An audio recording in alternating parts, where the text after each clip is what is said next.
To this special live edition of Brass Tacks, coming to you live from New York City. As I said, you can see the New York skyline right behind me, the beautiful Hudson River. I'm coming to you from 30 Hudson Yards, which is the CNN offices here in New York City.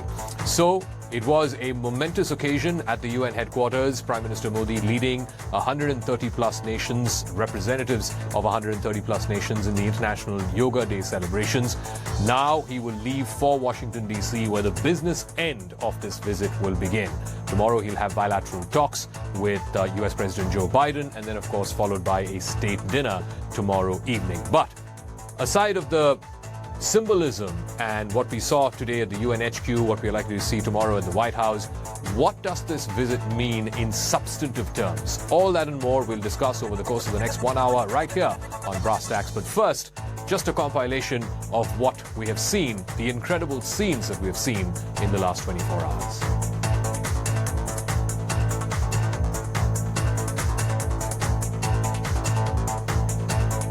All right, just before we go to that, I think we're getting live pictures from Washington, D.C. of Prime Minister Modi arriving there.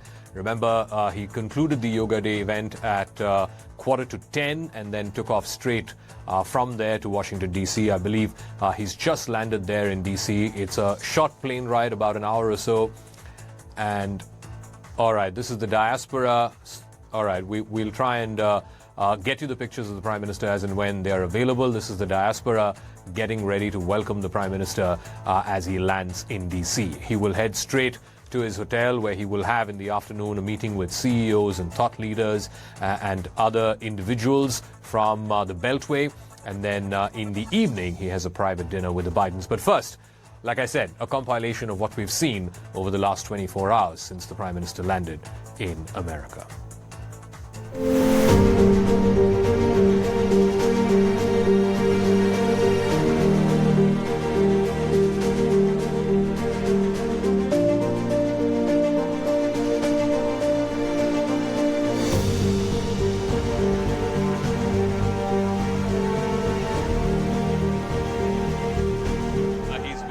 At the people here who have gathered to greet him, to meet him, just to get a glimpse of him, as you see the Prime Minister there waving at the crowds that have gathered here.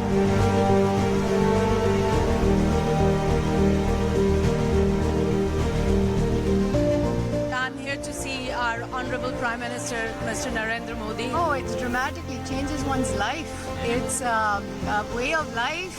It keeps you healthy, well, and mentally peaceful. Yoga means to unite. So you're coming together is an expression of another form of yoga. About 9 years ago, right here at the UN, I had the honor to propose celebrating the International Day of Yoga on 21st June.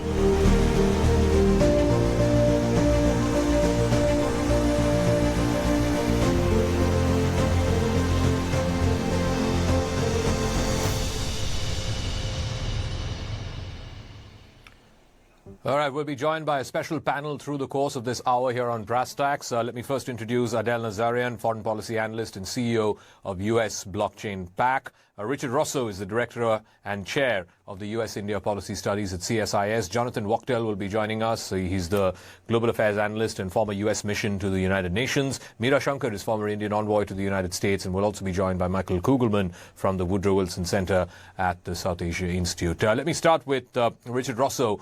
Richard, obviously, just an hour or so ago, I was at the UN HQ on the other side of town here in New York City. The fact that over 100 nations were represented, over 3,000 people were in participation for a Yoga Day celebration led by the Indian Prime Minister, a lot of folks would say that this is symbolism. It doesn't necessarily mean anything in terms of substance. What would you say to that? I think it's an exhibition of India's soft power. Sometimes India is characterized as taking a turn to the right, a more hardcore leader. This shows a soft side that we probably would never see some of the leaders of Turkey, China, Russia, places like that do. So I think it's a good entree. It's a good welcome. But of course, the real substance will be taking place in Washington later this week, and look forward to that as well. What are you expecting in terms of the substance of this visit? Well, even behind the scenes in conversations with White House staff as well as with the Indian government, usually the days ahead of a visit like this, they try to tamp down expectations to some extent, talking about it in terms of the importance of building the relationship, but the big things happen in between. This time, it's quite the opposite. Actually, behind the scenes, they're actually talking about the number of concrete deliverables they expect to announce. Now, I think there's two big areas we expect are to be highlighted in the visit and with the announcements. One is on defense cooperation, including sharing advanced technologies to help India's own domestic manufacturing of defense items. The second is on strategic and critical technologies, the sectors like quantum and AI and things like that, where we don't want China to have a stranglehold on global technology flows in the future. So a lot on the agenda, and I think those are the two big areas we're going to see really kind of focused on by the leaders. Adele, we were talking about critical emerging technologies. This is something that we saw come to the fore right after COVID, and countries around the world realize that the global supply chains for semiconductors particularly cannot be so dependent on China. And of course, given the heightened rhetoric we're seeing between China and Taiwan, it only made sense to diversify the global supply chains around semiconductors. But how easy would that be, or how difficult would that be, given that this is highly complex technology and the kind of technology that companies generally don't want to part with?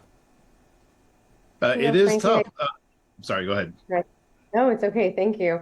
I actually think that this is a perfect match in terms of the matchup between the U.S. and India. I mean, America is going to need high-skilled labor over the next 2 decades, and India is going to need high-level technology over the next 2 decades. And America has been the fulcrum, the epicenter, I guess you can call it the ground zero of technological innovation. Original, I want to add, technological innovation, because China is great at technology as well, but they tend to not be as original. It tends to be more copying more so what's already been on the market. So I think with all the high tech capabilities, the skill set, the middle class that is highly educated as well in the STEM field, America stands to benefit from that kind of demographic, and India stands to benefit from technology sharing with America.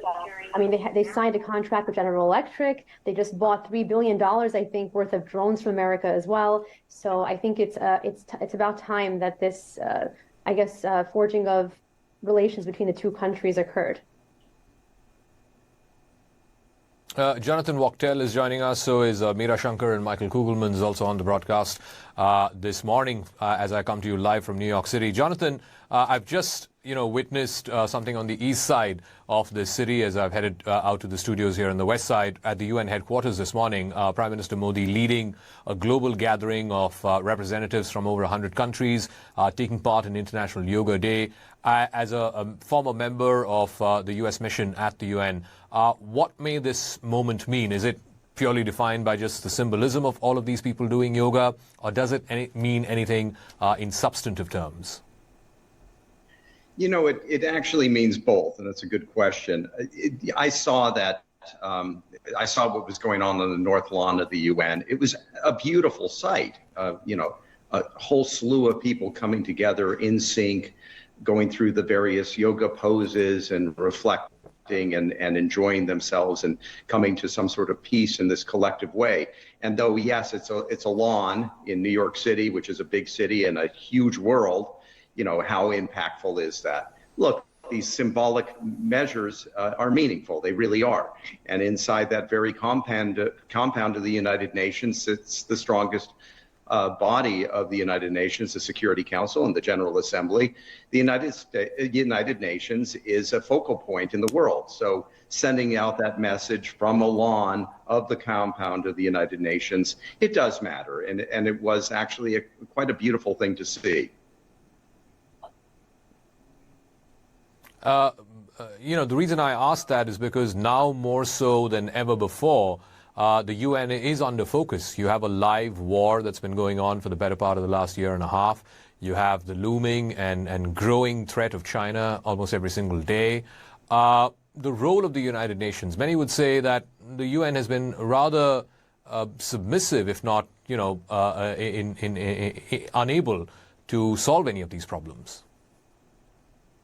Yes, I mean, the United Nations is good for some things, terrible at others. It actually, in some cases, exacerbates geopolitical problems and conflict zones. It's not the end all, but sometimes it is helpful. It depends. Also, in terms of India, India doesn't sit on the Security Council. India is the most populous nation on the earth. India getting on the Security Council as a member is problematic because certain member states hold veto power, including China, which is in an adversarial place right now with India, with border skirmishes and competitiveness. That's your very difficult, powerful neighbor, among other complicated geopolitical problems that would impede India's ability to get on the very council as the largest populated country in the world.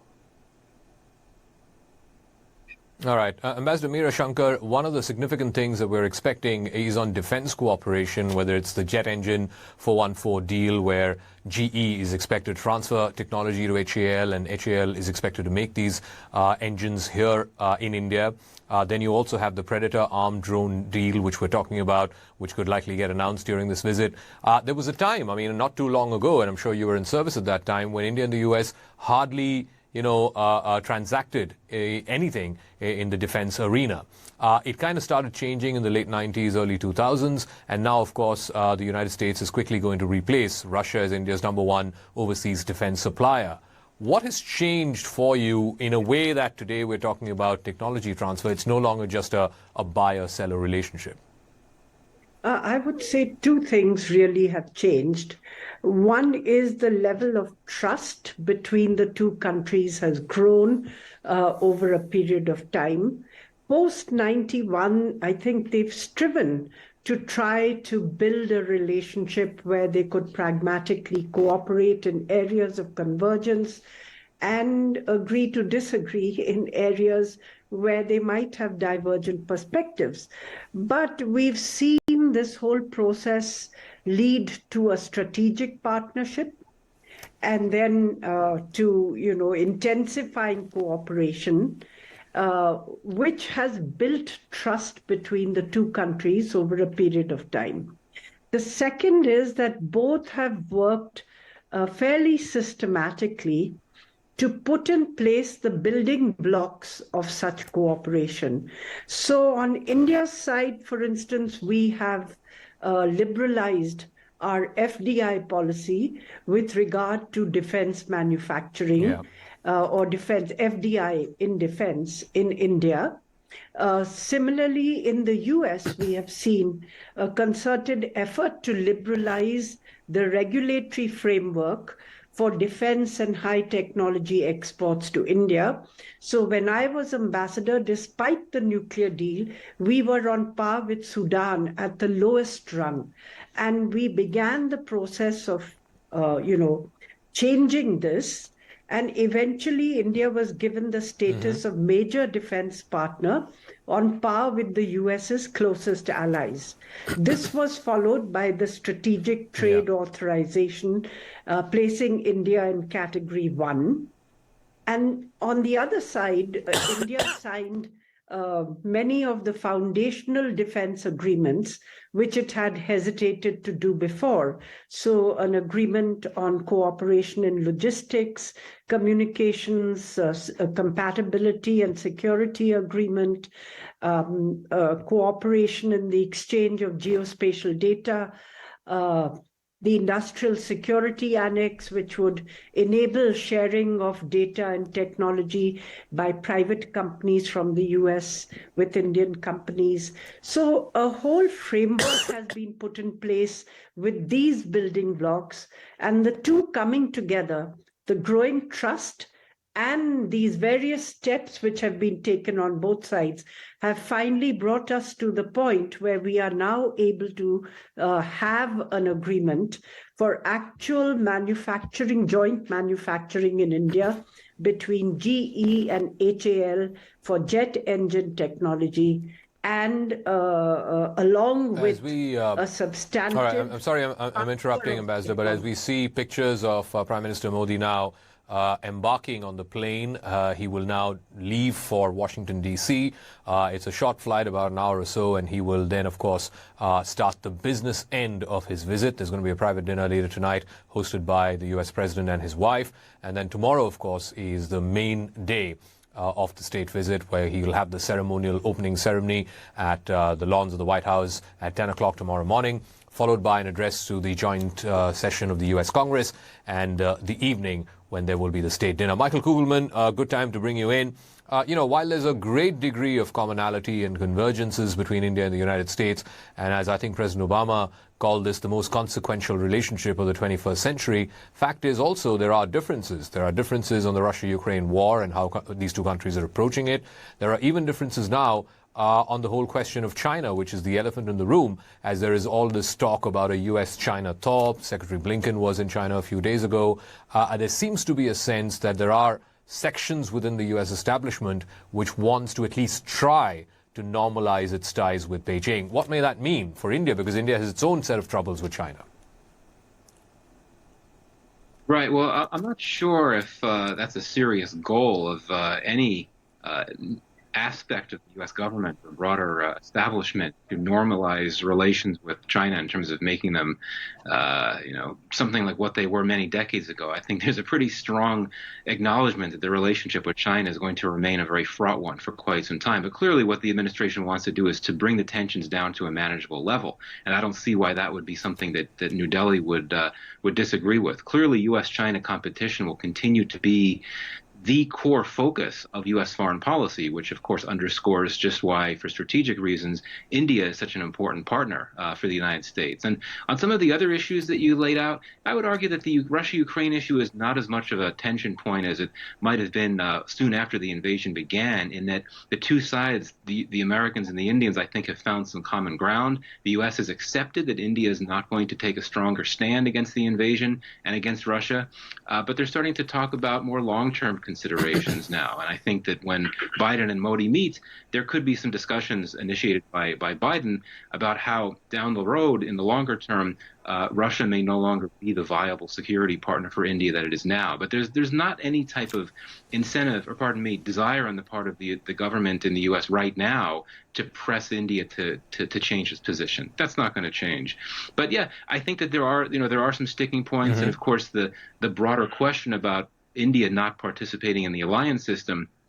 Both sides have been very creative about how they've tried to build out a security partnership outside of the alliance system. And I think that, there's been progress on that, but that's going to continue to be an issue.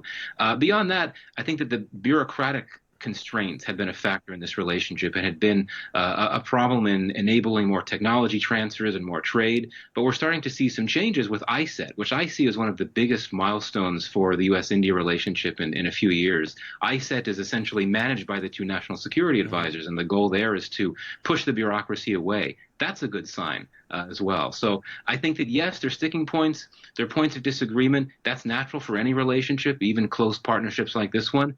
But these sticking points are not as significant as they might have been some years ago, and they're not going to constrain greater partnership. Richard Russo, while the consensus view in the administration, whether it's a Democratic administration or a Republican administration, is India is the long-term partner for because there is no other country that can act. I don't want to use the word counterweight or counterbalance, but at least to tell China and give the signal to China that, look, there are other big countries in the region as well.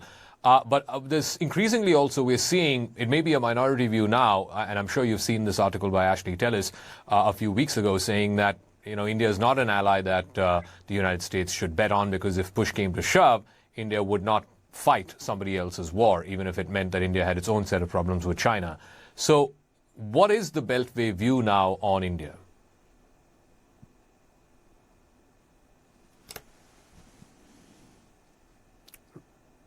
Richard, that question was for you.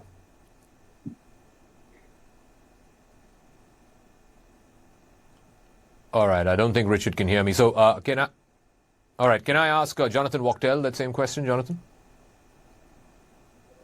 Sure. I mean, look, the basic fact is China will remain a concern. When we think about cyber security issues and attacks on our infrastructure or government bodies and stuff like that, top of the list is Russia and China, not India. India is not anywhere to be seen. You never hear things like this.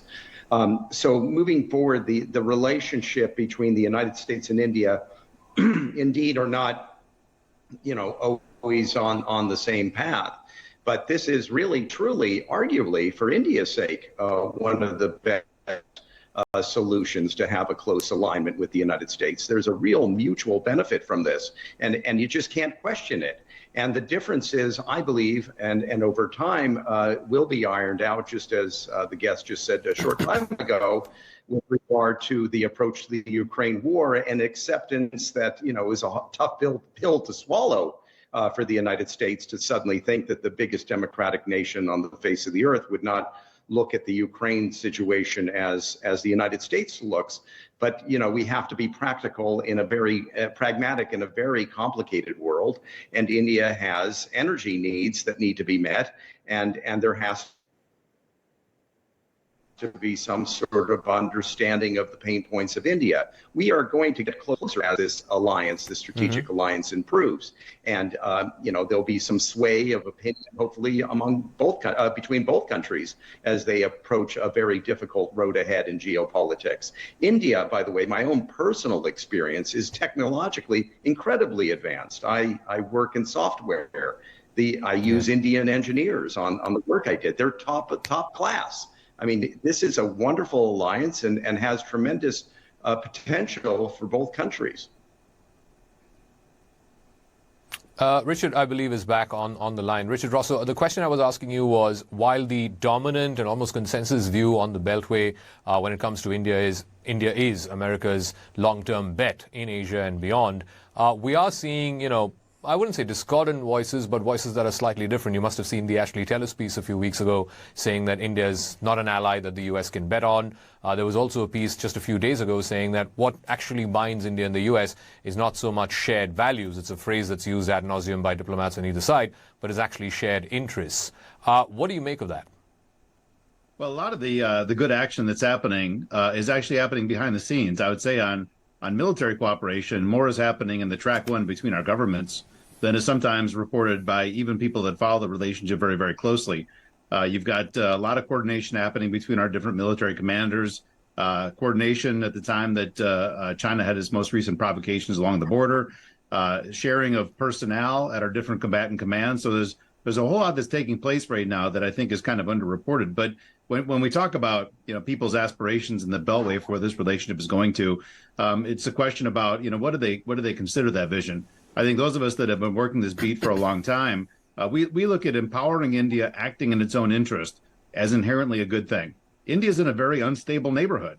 There's not a single country that India borders that has had multiple successive democratic elections in a row in the decades that I've been on this job. When you think about the provocations India faces every day from our big rival, China. So a big, strong India acting in its own interest in its neighborhood, that's inherently good for regional security, inherently good for the United States. That's enough. If we look for more, if we look for, American Indian soldiers in foxholes together in some fight, that's when things become a little bit tangled. And that's where I think the vision gets a bit skewed. Let me ask Ambassador Meera Shankar this. Given India's own complications with China, particularly more so after June 2020 when Galwan happened, and now we're talking about the Predator deal being one of the things that will be announced during this visit. Do you think that this axis, whatever is going to play out between US and China, and people are talking about this great power competition over the next 10, 20, 30 years, surely India will have to face the fallout of that. And that means if there are periods of thaw between Beijing and Washington, it's going to affect India. And if there's periods of competition and heightened rhetoric, that's going to put pressure on India as well. Is there a way in which India can insulate itself and have its own independent relationship with Washington and with Beijing? And sometimes there are going to be differences even with close friends and partners like the US. Well, if you look at what the US has said it seeks with China, it is to manage and stabilize the relationship.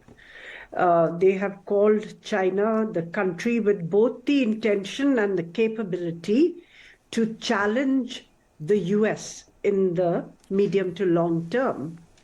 And of course, they have talked of cooperating with China where they can, competing vigorously, but avoiding conflict. Now, I would say that for India too, we want to deter China. We want to build our own capabilities for that purpose so that, there's no easy temptation for China to be aggressive with India on the border. But at the same time, we want to avoid conflict. And the best way to avoid conflict is to shape a more stable balance in Asia, in the Indo-Pacific region. And for that, I think the US will play a critical role. For the US, they're not only looking at India, and when you talk of best bet in Asia and the Indo-Pacific, it makes it sound as though there's nothing else. But the US strategy is more broad-based. It looks at strengthening partnerships with its allies as its first priority. So strengthening partnerships with Japan, Korea, Australia, South Korea, Australia, and now, of course, even the Philippines.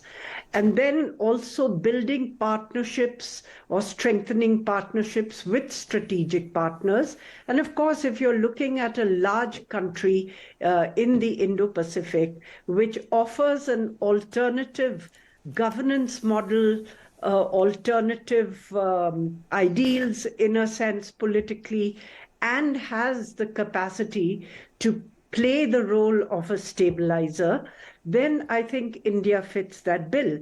But it's not the only option in the US basket. I think sometimes Indians have this sense that, it's like something which is, all exclusive, but it isn't. And neither does India expect the US to come and fight on its border with China, but we do expect that there could be US support in building our capabilities, particularly in the defense and security sectors, and nor does the US expect that India will come and fight for it. But the two countries working together can certainly, along with other countries in the region, in the Quad and elsewhere, can certainly shape a more stable Asian balance. But at the same time, India will continue talking to China as the US continues talking to China. Okay, let me give the final word to Michael Kugelman. There used to be a time not long ago when the Indian Prime Minister and the US President used to meet. A significant amount of time used to be dedicated to dealing with Pakistan. I think we can safely say that that dedication of time certainly is not for Pakistan anymore as much as it is for China. How do you see that playing itself out? Clearly, the U.S. wants some degree of normalization of ties between India and Pakistan, but India says unless terror gets fully stopped, there is no way we're going back to any kind of a normal relationship. Right. Well, we were talking earlier about how there are fewer sticking points in the U.S.-India relationship, and I think for many years Pakistan was a sticking point because of the the alliance between the U.S. and Pakistan, which was always messy but still was there. But indeed, I would argue that here in Washington, you don't really hear much about Pakistan, quite frankly. And I think that the U.S. still wants to maintain a workable relationship with Pakistan, but especially since U.S. forces withdrew from Afghanistan, it's just not a priority. And I don't think that Pakistan will come up all that much during the state visit, except perhaps in the context of how both the U.S. and India continue to worry about the lingering threat of terrorism and the cross-border threat that it could pose to India. All right, we'll leave it with that. I want to thank all our guests, Michael Kugelman, Ambassador Meera Shankar, Richard Rosso, Adil Nazarian, and Jonathan Wachtel. Thanks very much for joining us. Like I said, just about an hour or so ago, I was witness to what happened on the east side here in New York City at the UN headquarters. Prime Minister Modi leading a delegation of over 1,000 people taking part in Yoga Day celebrations. The Guinness Book has acknowledged this as the one yoga event which had the maximum number of nationalities participating in it, over 135 is what we're being told. Joining me now is Minister of State in the Prime Minister's office, Dr. Jitendra Singh. Thank you very much, sir, for speaking with us. First things first, like I said, I was witness to that event that happened about an hour or so ago. 135 countries, over 1,000 people attending that. When you saw those images on television, what did you make of it? What does that moment mean? Absolutely, absolutely. You are there witnessing it yourself with your naked eyes. I think many would be envying you to be witness to the history in making. 180 countries practicing yoga led by India, and this is all a miracle happening because of Prime Minister Modi. Yoga has been there for ancient times with us, but it was Prime Minister Modi soon after he took over in 2014, he put across a proposal before the United Nations, and it was accepted unanimously. That means the yoga was there, India's capacity was there, the world was ready possibly also to accept it, but we didn't have that kind of leadership which could have projected, which could have put it across the world. And therefore, Prime Minister Modi is not only gifted yoga to the rest of the world, he has also provided them or presented them a way of life which would rather unite them. And as he said in his own words in that brief statement that he made just before the session began, he said yoga is universal. Yes, indeed it is universal. But the realization of its being universal was put across by Prime Minister Modi. And that is, I think, a great change we are seeing happening across the world. The entire world, regardless of our affiliations, of our beliefs, of our nationalities, of our races, of our skin color, are getting tied down in a single cord of yoga. And I think this is going to be the new norm of all right. I also wanted to ask you this, one nation, because you're a practicing. I also wanted to ask you this because you're a practicing doctor. There used to be a time when practitioners of modern medicine would not accept alternate forms of medicine, whether it was yoga or homeopathy or Ayurveda. But now increasingly the world is talking about yoga as a means of not just physical well-being, but also emotional and mental well-being. Do you think that bridge has been crossed, that for practitioners of modern medicine like you, yoga is very much helpful in a fit body and a fit mind? No, absolutely. I'm glad you asked that, Jakar, because it is true that especially in the allopathy science, there was some sort of a cynicism or contempt against the indigenous practices like yoga. Although it has been evidently proved that the specialty that I belong to, diabetes, has evident statistics to prove that there are certain yogas like Mayurasana, Bhujangasana, Paschimottanasana, Pranayama, which could either reduce the dosage of your anti-diabetic drugs or insulin injections, or could even do away with them. So it could serve as an adjuvant to the management. Also, it could prevent the disease happening. And that again credit goes to Prime Minister Modi. He has introduced in this country for the first time the concept of protective health care, preventive health care, which was not there earlier. Even if one fell sick, they would not bother to get their treatment. Now people are lining up for vaccination. And 220 doses of vaccine administered in this country, which had very, very little aptitude for getting vaccination for the prevention of this disease. So the whole lot of mindset change which has happened as a result of the personal indulgence and motivation led by Prime Minister Modi. And I think yoga is one part of that, as he was also mentioning himself. That's not only about curing of a disease, it's all about wellness. And as he put it in his own words, it gives you mental calm and emotional content. And mental calm and emotional content are also, in one way or the other, related with the psychosomatic effect and the other effects impacting the possibility of a disease happening, particularly lifestyle diseases like diabetes, hypertension, heart attacks, etc. So I think there's a whole lot of scientific thinking behind this. Prime Minister Modi has always had a very strong scientific temper in every pursuit that he takes up. All right, Dr. Jitendra Singh, as always, a pleasure speaking with you. Thank you very much for joining us on this special broadcast of Brass Tacks.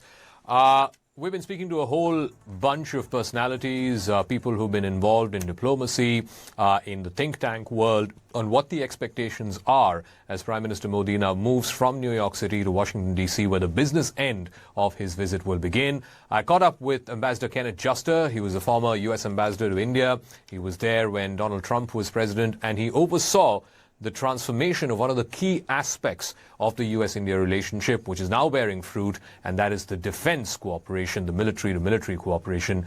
I spoke to Ambassador Juster on his expectations from this visit. Prime Minister has made a lot of visits to the U.S., I think 6 times before. This is his first visit as a state visit. What do you make of why this visit is so important?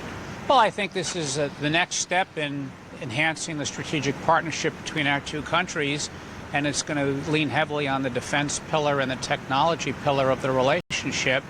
And the fact that it's a state visit just gives it further high profile and shows the closeness between the two countries and the President and the Prime Minister. How do you, when it comes to a state visit, there's always, the pomp and ceremony and, all the traditions involved. How do you separate that from the substantive part of the visit? Well, I think they actually go hand in hand. I think there's going to be a lot of substance in this visit. There's potentially going to be the announcement of a deal to transfer GE manufacturing technology to India and co-produce jet engines there. There's going to be perhaps a sale of armed drones to India. And there are going to be a variety of other issues relating to critical and emerging technologies.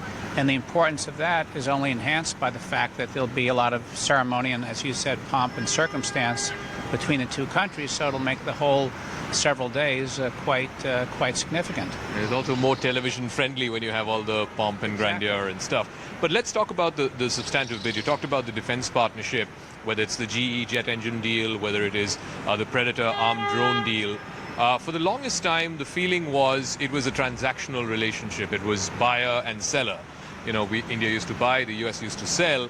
But do you think that's now moved into a more substantive transfer of technology kind of partnership? Well, I never felt it was a transactional relationship. I think one of the important elements has been the people-to-people relations and the importance of the Indian-American diaspora and even Americans that live in India. And so it's a relationship in which there's been a building up of mutual interests and things that are exchanged, but also underlying by the fact that we have a tremendous people-to-people tie and a lot of common aspects of our backgrounds and heritages. But specifically on the defense partnership, and you're well aware of this, for 30, 40 years, the US and India never did any defense, partnerships. It's only in the last 20 years or so, and you were ambassador when those foundational agreements were signed.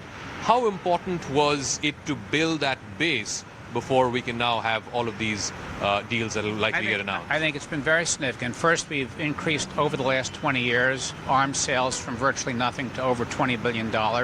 We've engaged in increasingly complex military exercises, not just on a bilateral basis, but with other countries and even now on a tri-services basis. We've had exchanges of military officers at various bases. And we've now, as you said, signed foundational agreements for logistics coordination, for secure communications, for sharing geospatial information, and for industrial cooperation. All of that builds on each other to the point now where we're going to be able to have hopefully some major technology transfers and sales, and also increased cooperation on critical and emerging technologies. But the technology relationship goes back 20 years when we first created a high technology cooperation group. And that's now been sort of reinvented, you reckon, as the strategic trade partnership? There's now a U.S.-India strategic trade dialogue that is really the same as the high technology cooperation group, but rebranded. But again, with the Undersecretary of Commerce for Industry and Security in the United States, who oversees dual-use technology items, coordinating with the Foreign Secretary for India.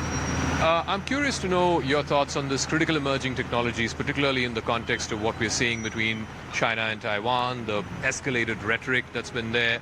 Why is it important for, one of the phrases that a lot of U.S. officials are now using in the last 3 or 4 months is de-risking from China. Why should India be that de-risk component? Well, I think these are different issues that are converging.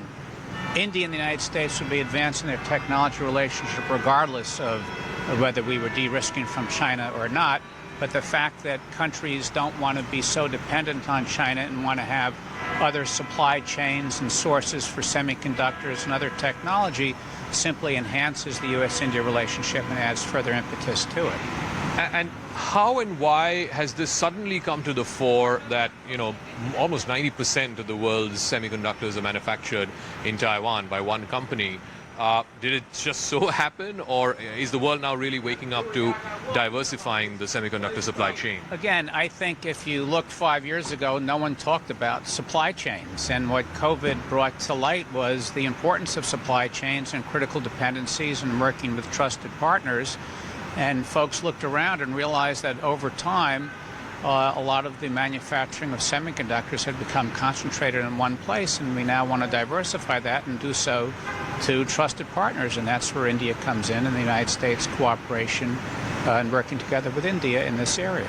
Let's talk a little bit about the global context in which this state visit is happening. Of course, the Russia-Ukraine war is still going on, and frankly, there doesn't seem to be an end in sight.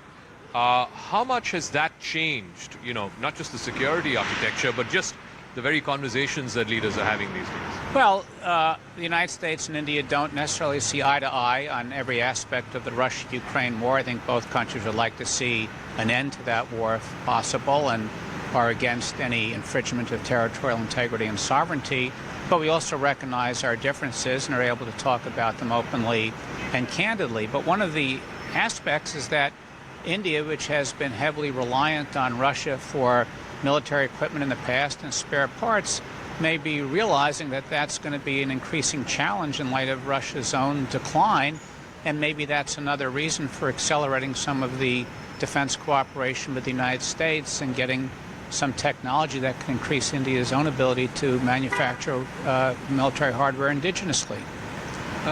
Talking about the threat that is the dragon in the room, as it were, which is the China threat. India's, of course, had its own problems with China over the last couple of years, in fact 3 years now, since Galwan and the incident happened at the border.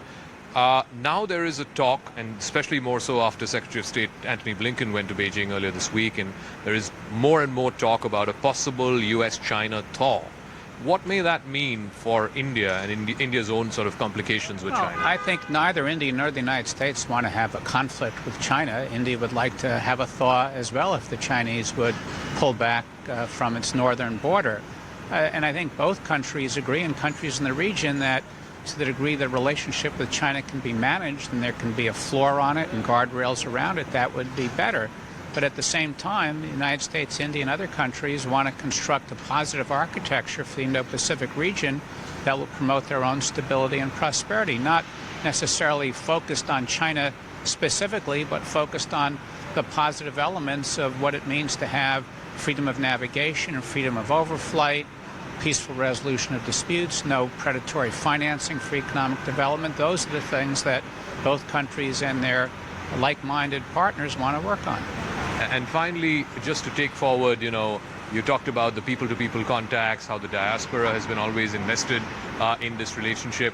So in a sense, the governments are sort of catching up with the people. The people were ahead of the curve. Well, it's been interesting. There have been times when the people-to-people relationship has been ahead of the governments, and there have been times when the governments have been ahead of the people-to-people, and it's gone back and forth, but they're mutually reinforcing. And if you step back and look at what's been accomplished in the U.S.-Indian relationship over the last 22 years, it's remarkable. And I'm not sure anyone in 2001 could have envisioned all that we're doing today in 2023. And credit goes to everyone who's worked to make that happen. And it's getting reflected in a way in the bipartisan support that India has on the Hill. Now, again, we have the Prime Minister addressing a joint session of the Congress, invited by a Republican speaker, and the next day he'll be meeting the chair of the Senate, the Vice President. So on both sides of the aisle, it seems to be that, India is the country to back, and this is the long-term bet for America in Asia. Well, I think this has been true in the United States and in India, that the relationship has increasingly garnered support from across the political spectrum. And it's one of the areas that there is agreement on in the United States, that the U.S.-India relationship is an important one. It'll be a consequential one in this century, and that people support a strong U.S.-India partnership. All right, so the Prime Minister's visit is now well and truly underway. What does it mean for non-resident Indians, persons of Indian origin? Joining me now is Mr. Jagdish Sewani. He's the President of the America-India Public Affairs Committee. Thank you very much, Prime Minister. This, I believe, is his 7th visit to the US, but the first state visit. As NRIs, what are your expectations from the visit? Well, you rightly said it is his 7th visit, but first state visit. That shows how much importance America is giving to India, Bharat, and to Narendra Modi. Thanks to the leadership of our Prime Minister, today America has invited Narendra Modi on a state visit. This means a lot not only for India, but we Indian Americans also. Today we are 4.5 million strong. I believe we Indians Americans have played very important role in forging a relationship between US and India. Yeah. It has become people-to-people relationship. Today, most of senators, congressmen, a mayor of New York City is on our hotline. When we call them, they listen to us. This is, I would say, a charisma of not only we Indian Americans, but of Narendra Modi. So tell me, you said that the Indian Americans have become an influential community, a community that can, that is seen as progressive, getting things done, of course, highly educated, entrepreneurial. Absolutely. Just in terms of what may this mean politically in America? We've seen the Howdy Modi event that happened a few years ago. Now President Biden is hosting the state visit for Prime Minister. How important does the Indian American community become from a vote bank point of view? See, vote bank point is very important. We have 4 point means about 1.52% population. I have to request our Indian brothers here to go and vote because the politicians understand only one language, that's the language of vote. My local politicians do complain that a lot of Indians don't vote here. And through your channel, I want to awaken them, wake them up. Yes, we vote them, we do a lot of funding for them, but they are interested in our votes. And this is our, I would say, power that I'm sure last week, I'm sure you're aware, that New York City has declared Diwali as a holiday, a school holiday. This is a first step. We want Diwali should be a national holiday. Like in Bharat, we have Christmas, it is a national holiday. This is the way it should be in America also. But this is the first step. It's a baby step, and I'm sure it will happen. I just want to talk a little bit about, the IT crowd, the high-tech crowd. They've always had these concerns about H-1B visa, the time taken for green cards, etc. What can be done to expedite that? Yes, I think that's a very good question, and it's really concern of a lot of my friends who are in IT, especially I'm sure you're aware that a lot of layoff was done in IT, and their life is in totally shambles. It's not only them, but their family. And the best part is their kids are born in USA. Those they are USA citizens, but they cannot stay here. So we are trying our level best that they should get their green card. And I am sure the Biden administration is looking at us, at that problem and issue, whatever we call it, nicely, and they will get it done. Also, I want to ask you, a lot of the NRIs here I was speaking to are also saying that we now want to give back to India, whether it is monetarily or any other form. Obviously, a lot of you came here in the 70s, 80s for education reasons, some of them for employment reasons. Is it easier now for NRIs to invest back in India? Absolutely, much. I think to some person I say that this is a payback time for us. Today we are so prosperous community here. I'm a mechanical engineer. I did my engineering in Bharat with hardly few hundred rupees or 1,000 rupees tuition fee. And today what I am, the credit should go to my Bharat Mata. And I'm so prosperous. And today time has come for me to give to my country back. And this is the 75th year of independence. We are entering into Amrit Kal, like our Prime Minister says. So next 25 years will be a defining moment for Bharat. I personally feel, I used to say this many years ago, that this decade and this century belong to Bharat. But at that time, people used to laugh at me. Jagdish bhai, aap to kya hai? Parivar ke, you always think about Bharat and all. Aapko kuch samajh mein nahi aata. But today, when company like McKinsey, Deloitte and Touch, they say that India has arrived. India is going to be the top 3 economy in next 10-20 years. According to me, India will be number one economy in the world in 2047. With current leadership of Modi, I would like to request opposition in Bharat for 10 years, just forget about petty politics. Lest in the interest of Bharat, let's all work together and see how we can make Bharat as a Vishwaguru. It is doable. And I want to tell Narendra Bhai also, me and including a lot of my NRI friends, we want to come back to India and tell us what we can do for Bharat so that India can become a Vishwaguru. So, I'm sure, Jagdish Saab, when you came to US, there was this whole concept of brain drain, the best educated minds are going to America and so on. Do you see a reverse brain drain happening? I think it has already started happening, especially people we call our generation of $20. At that time, they used to give us only $20 to come to this country. So from there we have come, today, most of the hotel industry, more than 50% is owned by Indians. If you see top 50 Fortune 500 company, CEO, CIO, CFO is of Indian origin. So they all think about, because they are there because of India, because of Bharat. All those IIT graduates, IIM graduates, they owe to us, and they are really fully passionate about India, and they want to do it, and they will do it.